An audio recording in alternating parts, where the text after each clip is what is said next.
नमस्कार मित्रांनो. कुंभ रास 7.5मध्ये चालली आहे. त्याचे प्रभाव किंवा त्याचे परिणाम गेल्या 2 वर्षापासून तुम्ही अनुभवत असाल. याचप्रमाणे सप्टेंबर महिन्यात तुमच्या 8व्या स्थानात ज्याला आपण मृत्यू स्थान म्हणतो, त्या ठिकाणी महत्त्वपूर्ण ग्रह रवी, बुध आणि शुक्र हे जे 3 ग्रह आहेत हे केतूच्या युतीमध्ये जाणार आहेत. ही गोष्ट फार महत्त्वाची आहे. याचप्रमाणे तुमच्या पंचम स्थानात मंगळाचं भ्रमण आहे. हे ग्रह आणि इतर जे ग्रह आहेत त्याचे प्रभाव परिणाम सप्टेंबर महिन्यामध्ये तुमच्या राशीकरता म्हणजे कुंभ राशीकरता कशा प्रकारचे असेल, याचप्रमाणे दैनंदिन जीवनावरती होणारे ग्रहयोगांचे परिणाम नेमके कशा प्रकारचे असेल, या सर्व संदर्भातली खुलासावर चर्चा आपण या व्हिडिओमध्ये करणार आहोत. तर सर्वात पहिल्यांदा आपण चर्चा करू तुमचं जे स्वास्थ्य आहे, मानसिक आणि शारीरिक हे नेमकं कशा प्रकारचं असेल. जसे की तुमच्या राशीचा जो स्वामी आहे शनी हा तुमच्याच राशीमध्ये भ्रमण करतो आहे, परंतु तो वक्री आहे म्हणूनच तुमची रास 7.5 आहे. याचप्रमाणे तुमच्या राशीचा जो अष्टमेश आहे बुध, जो की तुमच्या 6व्या स्थानामध्ये भ्रमण करतोय, 5 तारखेनंतर 7व्या स्थानात भ्रमण करेल आणि जवळ-जवळ 25-24 तारखेनंतर हा जो बुध आहे हा तुमच्या 8व्या स्थानामध्ये भ्रमण करणार. तर एकंदरीतच सांगायचं झालं, या संपूर्ण महिन्यामध्ये थोडंसं तुम्हाला आरोग्याच्याकडे लक्ष देणं देणं गरजेचं राहील. आरोग्याच्या संदर्भातले त्रास या महिन्यामध्ये जास्त प्रमाणात होऊ शकतील. आता हे जे आरोग्याचे त्रास आहेत, खास करून शारीरिकतेच्या संदर्भातले त्रास, लागणं, कापणं, खरचडणं, फ्रॅक्चर होणं, अशा प्रकारचे काही त्रास होऊ शकतील. त्याचप्रमाणे जर का तुम्ही कुठल्या व्याधीने पीडित असाल, तर त्याचे काही लक्षणं दिसू शकतील किंवा ते ज्या व्याधी आहेत, त्या डोकं वर करू शकतील. या संदर्भात काळजी घ्या, कारण रवी, बुध, शुक्र म्हणजे ग्रहणाचा जो प्रभाव आहे, हा प्रभाव तुमच्या अष्टम स्थानात दिसणार आहे. तर या संदर्भात या महिन्यामध्ये बऱ्याच प्रमाणात काळजी तुम्हाला घ्यावी लागणार आहे. यानंतर आपण चर्चा करू आर्थिक स्थैर्य हे नेमकं कशा प्रकारचं असेल. जसे की तुमच्या राशीला 2 जे ग्रह आहेत ते सगळ्यात महत्त्वपूर्ण ठरतात. एक आहे बुध आणि गुरु. हे 2 ग्रह आर्थिक संदर्भात तुमच्या राशीकरता म्हणजे कुंभ राशीकरता महत्त्वपूर्ण ठरतात. जसं की जो गुरुग्रह आहे तुमचा धनेश आहे, लाभेश आहे. जो बुध ग्रह आहे तुमचा पंचमेश आहे आणि अष्टमेश आहे. बुध जो ग्रह आहे तुमच्या 6, 7 आणि 8 या स्थानामधून भ्रमण करणार आहे. बराच कालावधीपर्यंत तो तुमच्या 7व्या स्थानात राहणार आहे आणि जो गुरुग्रह आहे, हा गुरुग्रह तुमच्या 4थ्या स्थानामध्ये भ्रमण करत आहे आणि तो मार्गी सुद्धा आहे. तर एकंदरीतच सांगायचं झालं, गेल्या 1.5 महिन्यामध्ये जे फायनान्शियल करंट्स तुम्ही बघितलेले होते, ते ह्या महिन्यामध्ये तसे काय तेवढं जास्त इंटेन्सिटीने तुम्हाला दिसणार नाही. त्याच्यामुळे तशी काय काळजी करू नका. एकंदरीत ह्या महिन्यामध्ये जे पैशाचं गणित आहे ते बरोबर तुमच्या आवाक्यात राहील.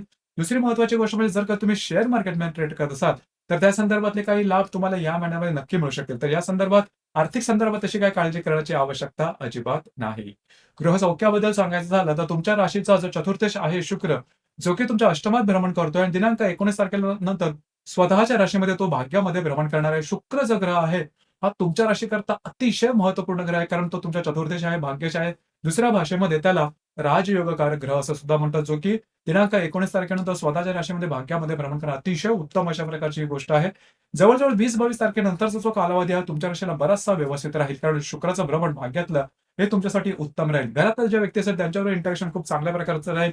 घरामध्ये कुठल्याही प्रकारचं नवीन काम करायचं असेल, वास्तूच्या संदर्भातल्या काही महत्त्वपूर्ण घटना घडामोडी ज्या काही करायच्या असतील, नवीन वास्तू घ्यायची असेल, असलेली वस्तू विकायची असेल, वास्तूच्या संदर्भात रिनोव्हेट करायचं असेल, घरामध्ये काही नवीन वस्तू आणायची असेल, तर दिनांक 20 तारखेनंतर तुम्ही ते करू शकता.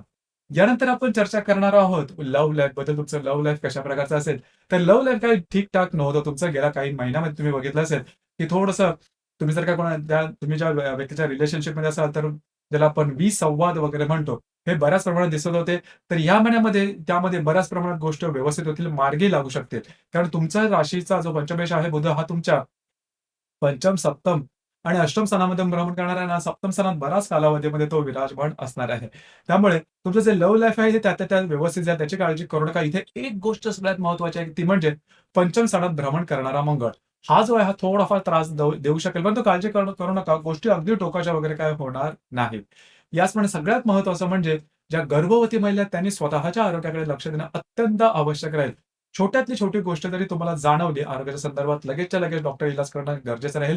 स्ट्रेस, टेन्शन, प्रेशर, फ्रस्ट्रेशन यापासून लांब राहणं गरजेचं राहील. यानंतर जे विद्यार्थी वर्ग आहे त्यांनी सुद्धा थोडंसं जास्त एफर्ट द्यावं लागेल. हे काही वेगळं सांगायला नको. गेल्या जवळ-जवळ 2 ते 2.5 वर्ष तुम्ही या संदर्भात अनुभव घेत असाल, तर थोडंसं या संदर्भात काळजी घेणं महत्त्वपूर्ण राहील. वैवाहिक जीवनाबद्दल सांगायचं झालं, तर साधारणतः तुमच्या राशीचा जो सप्तमेश आहे रवी, जो की तुमच्या अष्टम स्थानामध्ये भ्रमण करतोय. 17 तारखेनंतर तो तुमच्या भाग्यस्थानात भ्रमण करणार आहे. इथे बुधाचं सुद्धा भ्रमण असणार आहे. तर जर का तुम्ही विवाहित असाल, तर वैवाहिक जोडीदाराबरोबर छोट्या-मोठ्या कारणामुळे वादविवादाचे प्रसंग निर्माण होतील. या संदर्भात थोडीशी काळजी घेणं गरजेचं आहे. तुम्ही असं पण बघितलं असेल, की गेल्या साधारण म्हणजे ऑगस्ट महिन्याच्या 10-12 दिवस शेवटचे जे 10-12 दिवस आहेत आणि या महिन्याच्या म्हणजे सप्टेंबर महिन्यातले जवळ-जवळ 15-18 दिवस हे थोडेसे तुमचे जे वैवाहिक जोडीदार आहेत तुमच्यावरती हावी झाल्यासारखं वाटलं म्हणजे विचारांनी वगैरे. मग थोडेसे नातेसंबंध ताणले गेल्यासारखे वाटतील. पण त्यानंतर गोष्टी बऱ्याचशा तुमच्या आवाक्यात येऊ शकतील. यानंतर आपण चर्चा करणार आहोत तुमचं कार्यक्षेत्र नेमकं कशा प्रकारचं असेल. जसं की तुमच्या राशीचा जो कर्मेश आहे मंगळ जो की तुमच्या पंचम स्थानामध्ये आहे, मात्र तो शत्रू राशीमध्ये आहे. इथे ज्या ठिकाणी तुम्ही काम करता, नोकरी करता किंवा व्यवसाय करता त्या ठिकाणचे जे सहकर्मी असेल, थोडेफार वादविवादाचे प्रसंग वगैरे निर्माण होतील किंवा वरिष्ठांबरोबर थोडंसं आपण डिफरन्स ऑफ ओपिनियन ज्याला मतभेद ज्याला म्हणतो, असे काही निर्माण होतील. तर त्याकडे सुद्धा लक्ष देणं गरजेचं राहील. एकंदरीतच सांगायचं झालं, म्हणावं तेवढा साधा, सोपा, सरळ असा हा महिना नाहीये. मौनम सर्वार्थ साधनम या सुभाषिताप्रमाणे थोडंसं मौन राहिलेलं महत्त्वपूर्ण राहील. कुठल्याही गोष्टीवरती लगेचच्या लगेच रिएक्ट केलं तर गोष्टी तुमच्यासाठीच गुंतागुंतीच्या ठरू शकतील. त्यानंतर आपण चर्चा करणार आहोत दैनंदिन जीवनाच्या संदर्भामध्ये ग्रहयोगांचे परिणाम नेमके कशा प्रकारचे असतील. जसं की दिनांक 3 तारखेला नेपच्यून आणि मंगळाचा केंद्र योग होणार आहे. मंगळ जो की तुमच्या पंचम स्थानांमध्ये भ्रमण करतोय जो नेपच्यून, द्वितीयात भ्रमण करतोय. दोघांचा केंद्रयोग होणार आहे. लव्ह लाईफमध्ये हा जो केंद्रयोग तो थोडासा वादग्रस्त होऊ शकेल. काळजी घ्या. याचप्रमाणे ज्या गर्भवती महिला आहेत, त्यांनी सुद्धा स्वतःच्या आरोग्याकडे लक्ष देणं महत्त्वपूर्ण आहे. जर तुम्ही शेअर मार्केटमध्ये ट्रेड करत असाल, या दरम्यान मोठी रिस्क घेऊ नका. तुमचे अंदाज सपशेल चुकतील. याचप्रमाणे दिनांक 4 तारखेला केतू आणि शुक्राची युती होणार आहे. तुमच्या अष्टम स्थानामध्ये खास करून ज्या महिला आहेत, त्यांनी स्वतःच्या आरोग्याकडे लक्ष देणं गरजेचं आहे. जे पुरुष वर्ग आहेत, त्यांनी इझी मनीच्या मागे धावू नका. तुमचे अंदाज चुकू शकतील. याचप्रमाणे दिनांक 7 तारखेला हर्षल आणि बुधाचा केंद्रयोग होणार आहे. हर्षल जो की तुमच्या चतुर्थ मध्ये भ्रमण करतोय, जो बुध सप्तमात भ्रमण करतोय, दोघांचा केंद्रयोग होणार आहे. वैवाहिक जोडीदारावर मतभेद, मतवैचित्र असे काही अनुभव तुम्हाला या दरम्यान येऊ शकतील. याचप्रमाणे दिनांक 15 तारखेला गुरु आणि शुक्राचा त्रिकोण योग होणार आहे चतुर्थ आणि अष्टम स्थानातून. शुक्र अष्टम स्थानांमध्ये भ्रमण करेल आणि जो गुरु चतुर्थ स्थानांमध्ये भ्रमण करतोय, दोघांचा त्रिकोण योग तसं पाहिलं तर शुभ फलदायी राहील. वास्तूच्या संदर्भातली महत्त्वपूर्ण कामं तुम्ही या दरम्यान हाती घेऊ शकता. याचप्रमाणे घरातल्या व्यक्तींबरोबर कुठे बाहेर फिरला जाण्याचा योग सुद्धा या दरम्यान संभवतो. याचप्रमाणे दिनांक 18 तारखेला शनी आणि बुधाचा प्रतियोग होणार आहे. शनी जो की वक्री तुमच्याच राशीमध्ये भ्रमण करतोय आणि जो बुध तुमच्या सप्तमात भ्रमण करतोय. दोघांचा प्रतियोग वैवाहिक जोडीदारावर वादविवादाचे प्रसंग निर्माण होतील. त्यांच्या आरोग्याकडे लक्ष देणं महत्त्वपूर्ण आहे. या दरम्यान कुठल्याही प्रकारचे महत्त्वपूर्ण निर्णय घेऊ नका. बुद्धीवर ताण आणणारा हा योग आहे. याचप्रमाणे दिनांक 19 तारखेला रवी आणि हर्षलचा त्रिकोण योग होणार आहे. हर्षल जो की चतुर्थात भ्रमण करतोय, जो रवी अष्टमात भ्रमण करतोय. दोघांचा त्रिकोण योग होणार. छोटे मोठे लाभ या दरम्यान तुम्हाला मिळू शकतील. याचप्रमाणे दिनांक 20 तारखेला रवी आणि नेपच्यूनचा प्रतियोग होणार आहे. पहिली गोष्ट म्हणजे आरोग्याकडे लक्ष देणं गरजेचं राहील. आर्थिक संदर्भात व्यवहार करणं थोडंसं महत्त्वपूर्ण राहील. या संदर्भात काळजी घेणं अत्यंत आवश्यक राहील. याचप्रमाणे दिनांक 24 तारखेला बुध आणि हर्षलचा त्रिकोण योग होणार आहे. बुध जो की अष्टमात भ्रमण करेल, जो हर्षल चतुर्थात भ्रमण करतोय. दोघांचा त्रिकोण योग या दरम्यान सुद्धा छोटे-मोठे काही लाभ तुम्हाला मिळू शकतात. अर्थात फार मोठे काही लाभ मिळेल किंवा त्यांनी फार मोठे काही तुमची म्हणजे होताच नव्हतं किंवा यू टर्न मिळेल असं काही होणार नाही. छोटे-मोठे लाभ मिळू शकेल. तुमचा मूड त्यातल्या त्यात व्यवस्थित राहील. याचप्रमाणे दिनांक 25 तारखेला बुध आणि नेपच्यूनचा प्रतियोग होणार आहे. या दरम्यान स्वतःच्या आरोग्याकडे लक्ष देणं अत्यंत आवश्यक आहे. कुठल्याही भूलथापांना बळी पडू नका. दिनांक 28 आणि 29 हे जे 2 दिवस आहेत ते अतिशय महत्त्वपूर्ण राहील. जे मी सुरुवातीपासून सांगतो आहे ग्रहणाचा प्रभाव.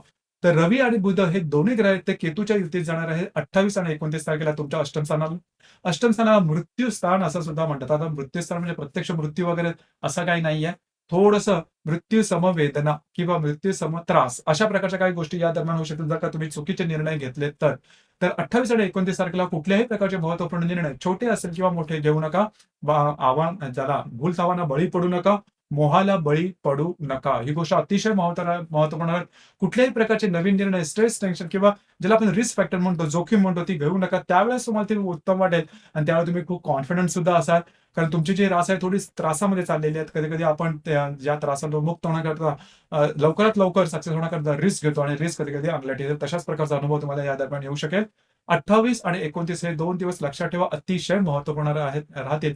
तुमच्या तुमच्या संपूर्ण आयुष्यावर त्याचे गहन परिणाम होऊ शकतात जर का तुम्ही थोडेफार जरी आउट ऑफ द वे जाऊन किंवा रिस्क घेऊन निर्णय घेतले तर. यानंतर दिनांक 30 तारखेला शनी आणि मंगळाचा त्रिकोण योग होणार आहे. मंगळ जो की तुमच्या पंचमात भ्रमण करतो, जो शनी तुमच्याच राशीमध्ये वक्री आहे, भ्रमण करतो. दोघांचा त्रिकोण योग अर्थात तुमच्यासाठी शुभ फलदायी एक वेगळ्याच प्रकारची ऊर्जा तुम्हाला या दरम्यान येईल. महत्त्वपूर्ण कामे तुम्ही मार्गी लागू शकाल.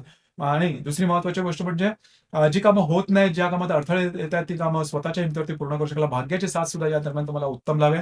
जर तुम्ही कोणाच्या रिलेशनशिपमध्ये असाल, दोघांमध्ये नातेसंबंध सुधारतील. जर तुम्ही शेअर मार्केटमध्ये ट्रेड करत असाल, तर या दरम्यान काही चांगले उत्तम लाभ तुम्हाला मिळू शकतील. दिनांक 30 तारखेच्या आसपास. ही गोष्ट महत्त्वपूर्ण राहील. याचप्रमाणे या महिन्यातली जी अमावास्या आहे तुमच्या सप्तम स्थानामध्ये आहे. दिनांक 2 तारखेला जी पौर्णिमा आहे ते 17 तारखेला आहे. अमावास्येच्या दरम्यान काळजी घ्या. सप्तमात असणारी अमावास्या वैवाहिक जीवनावरती विपरीत परिणाम करण्याची शक्यता जास्त प्रमाणात असेल. या संदर्भात काळजी घेणं महत्त्वपूर्ण राहील. ही गोष्ट अतिशय आवश्यक आहेच. पौर्णिमेला सुद्धा 17 तारखेला कुठल्याही प्रकारचे महत्त्वपूर्ण निर्णय घेऊ नका. तर मित्रांनो, हे होतं कुंभ राशीचं सप्टेंबर 2024 करताचं संपूर्ण राशीफळ. धन्यवाद.